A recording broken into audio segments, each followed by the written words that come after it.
Today we'll discuss more about entropy and I'll also introduce you to the third law. So before we go into the third law, let us take a look at the relationship between entropy and temperature. To do that, we'll start with the first law where we have the change in energy dU is equal to delta Q reversible plus delta W reversible, and delta Q reversible I can write as TdS, that is the definition of entropy. ds is equal to delta Q reversible by T, and delta W reversible I can write as minus PdV. Okay, so du is equal to TdS minus PdV, and using this what I can get is differentiate with respect to T. So ds by dt at constant volume, so the PdV term goes to 0, and on the left hand side it's du by dt divided by T. So du by dt is at constant volume is Cv divided by T. Also we can get another expression which is useful in thermodynamics, but we're not going to deal with it in this course, is when you differentiate the equation with respect to volume holding the temperature constant. So ds dv at constant temperature, what you get is 1 by T and minus PdV goes on the other side. So plus P plus du by dV at constant T. Remember, we've always ignored this character because of the fact that we've been dealing with ideal gases, and ideal gases the energy depends only on temperature, not on volume.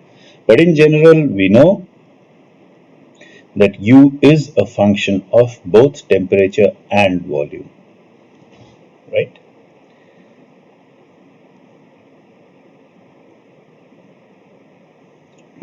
Okay, so if I have ds by dt at constant volume is equal to Cv by T, then I can evaluate delta S by integrating it. So which would be S at T2 minus S at T1. So integrate from T1 to T2 Cv T by T dt. Okay, so I should have a knowledge of the heat capacity at constant volume and I should be able to integrate. But more often than not, we are dealing with processes that happen at constant pressure and not at constant volume, right? And we've already seen that there is a quantity which is more useful when we are working with constant pressure processes, and that is enthalpy. So I know the definition of enthalpy is H is equal to U plus PV. So dH is equal to du plus PV, which I can write as du plus PdV plus VdP, each of them changing by an infinitesimal amount. And du, I know from here, is TdS minus PdV, so I just put that TdS minus PdV plus VdP. So the second and third terms get cancelled and I'm left with TdS plus VdP. Now the change in entropy with temperature at constant pressure is nothing but Cp by T. And we also get another equivalent expression as we had in the case of energy. We have ds by dP at constant temperature. Okay, so the change in entropy with pressure is 1 by T del Th by dP at constant temperature minus V, and this we get from the expression that we have TdS plus VdP is equal to dH. Now if I want delta S, I need to integrate from T1 to T2 Cp dt by T, right? So I can get when the process is happening at constant pressure. If I let the initial temperature to be 0, then what I get is that I can start with 0 Kelvin.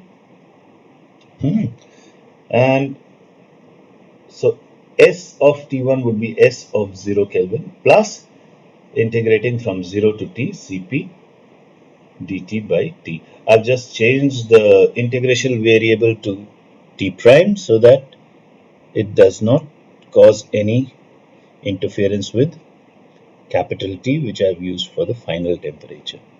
Okay, just to differentiate between the two variables. Otherwise, prime doesn't have any meaning over here. Fine. So, if I have a knowledge of the entropy at 0 Kelvin, right, then I have a knowledge of the absolute entropy at any temperature T, right? So now we have to seek out the entropy at 0 Kelvin. Yeah. So I should have entropy at 0 Kelvin. I should have Cp for various temperatures. So if I have both of them, entropy at 0 Kelvin and Cp, right, then I should be able to know the absolute entropy of the substance.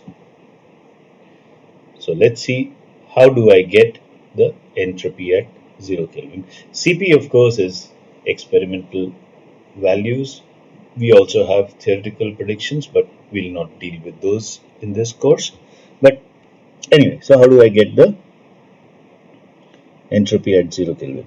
Entropy at 0 Kelvin falls under the purview of the third law of thermodynamics. And what Nernst said about that third law was that the change in entropy at 0 Kelvin approaches 0. And Planck modified that statement later to say that the entropy actually approaches 0 as one approaches 0 Kelvin.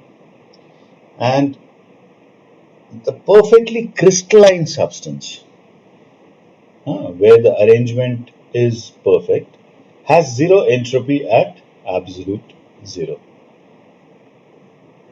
That is, the entropy at 0 Kelvin is 0 for a perfectly crystalline substance. And that is something very easy to understand in terms of the statistical expression that we have.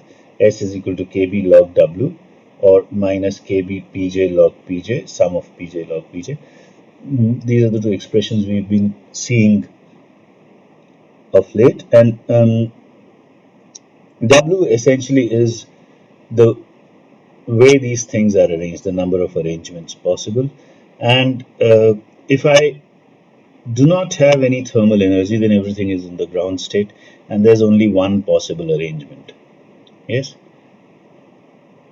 So, or you could even say in terms of the probability that the ground state is completely occupied, P naught is equal to 1, and all other states are vacant. So all other Pj's are 0. So log of 1 is 0 and the entropy goes to 0. Right? But this is only when you have a perfectly crystalline substance where the arrangement is well known. You could even think of degeneracy in the ground state. Okay. I have a lot of available energy states and all of them cannot be occupied. Right?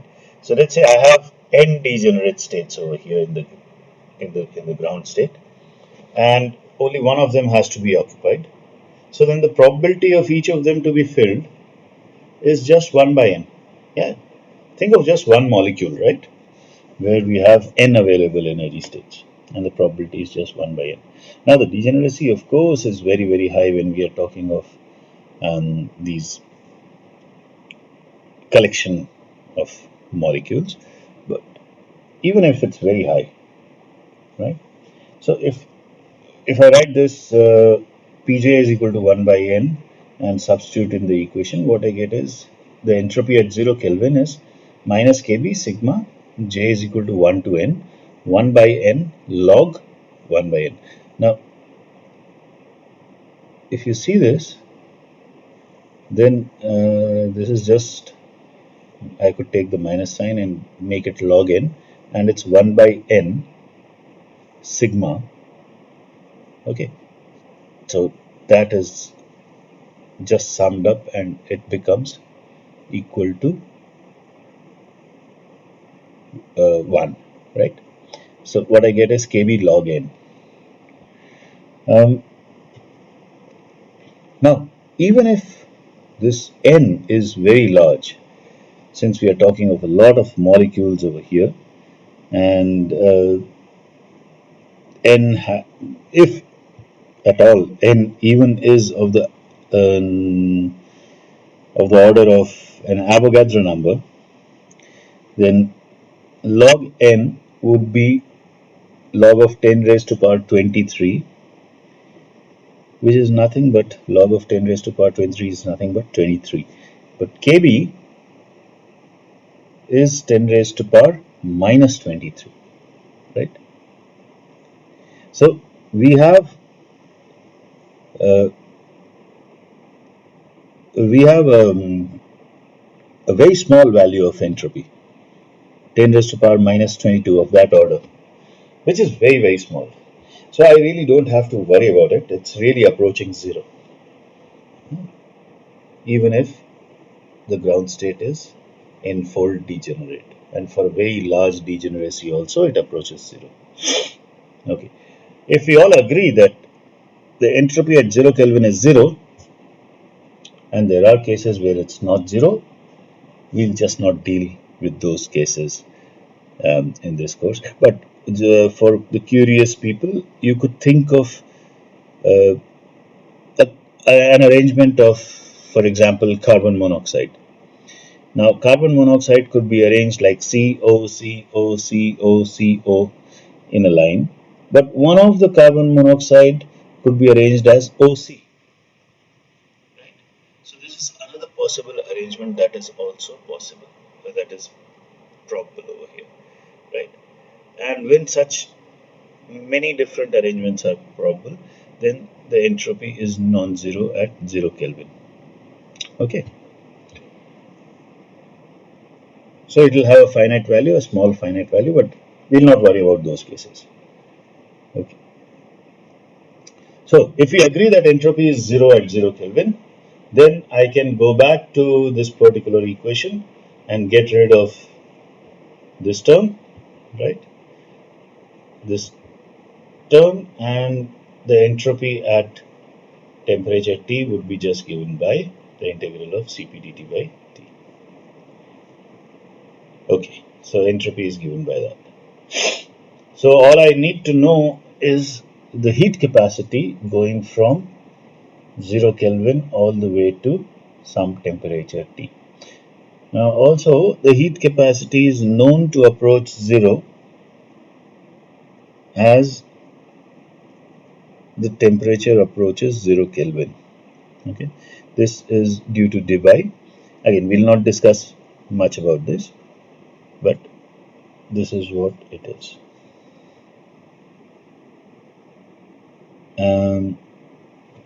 Okay, so if we wish to use this expression and calculate, we have to just take care of one more thing, and that is the heat of transition. The entropy at a transition point is, entropy is just given by Q reversible by T. And we'll have to worry about the delta H of transition. And it happens at a constant temperature, whatever that transition temperature is. Right? So we'll have to worry about that. We'll have to incorporate that as well, other than just integrating, because there the temperature doesn't change. Right? So if I were to think of a complete expression for calculating entropy, then I would go from 0 to temperature of fusion, melting. For the solid, Cp I would take and integrate it, plus delta H of fusion by T fusion. Then I would integrate from T fusion to T vaporization. Yes, taking the Cp of the heat capacity of the liquid state, and then at delta H vaporization, at the vaporization temperature. Then I would integrate from T vaporization to whatever the desired temperature I have, taking the heat capacity of the gaseous phase. Of course, if I wish to stop at any temperature in between, I can remove the rest of the terms. They would be then redundant. For an example, just look at this. This is the molar entropy of benzene. Okay, at 0 Kelvin it's 0, and as the temperature increases, the heat capacity increases. Then there's a sudden jump, and that jump is because of the delta H fusion by T fusion. That's where it melts, and then it increases again. This is the region from fusion to vaporization, and then there's another jump over here, right? Delta H vaporization,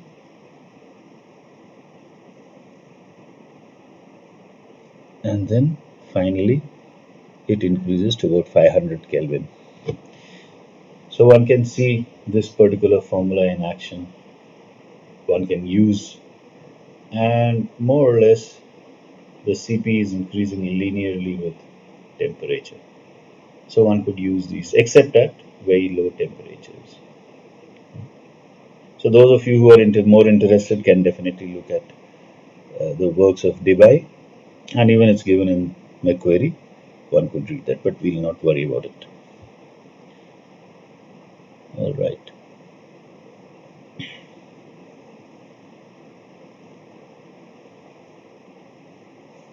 So that is how I look at the calculation of entropy in a classical sense. But since we've been working with the statistical thermodynamics, one could even use the partition function and calculate entropy. Okay. We've seen this formula, kb log q plus kbt d log q by dt. And instead of capital Q, one could use q to the power n by n factorial and simplify that formula, use the Stirling's approximation, and come to this simplified formula in kb plus nkb log q by n plus nkbt d log q by dtv. One could use this formula and take an example of nitrogen gas at 298 Kelvin, 298.15 Kelvin, okay? And the entropy that comes out using this formula, remember the Q, it's a diatomic gas.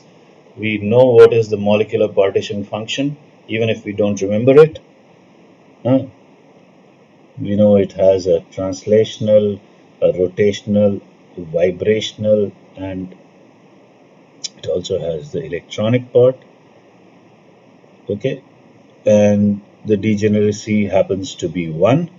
So one could use some of the values that we know. Okay, so I would need to add all these entropies of transition, rotation, vibration. That's what is done over here. And if I do all these calculations, what I get is 191.5 joule per Kelvin per mole. And from the heat capacity calculations, the classical sense, what you get is 191.6 joules per Kelvin per mole. Okay, so one could go either way, and this essentially shows that it's in very good agreement. Although we've used the harmonic oscillator rigid rotor approximation, but still it's in a very good agreement, at least for these small gases like nitrogen. Okay, so that's pretty much what we have for this course. Here I have given you some molecular partition functions we've done for monoatomic and diatomic gases. I don't want you to remember these things, but you should definitely remember the form of these We have a translation, we have a rotation, we have vibration, we have the electronic part. Then one could even look at more complicated, more complex cases over here, where you have linear polyatomic and non-linear polyatomics. This is all given in my query. If those for those of you who are interested in reading, okay. Again, it has the same translation, rotation, vibration, electronic parts. There are some useful relations which one definitely should be very comfortable to use all of these relations. If you're doing some of the numericals given in the tutorials, you would rather tend to remember some of them. All right. So, thank you so much for this course.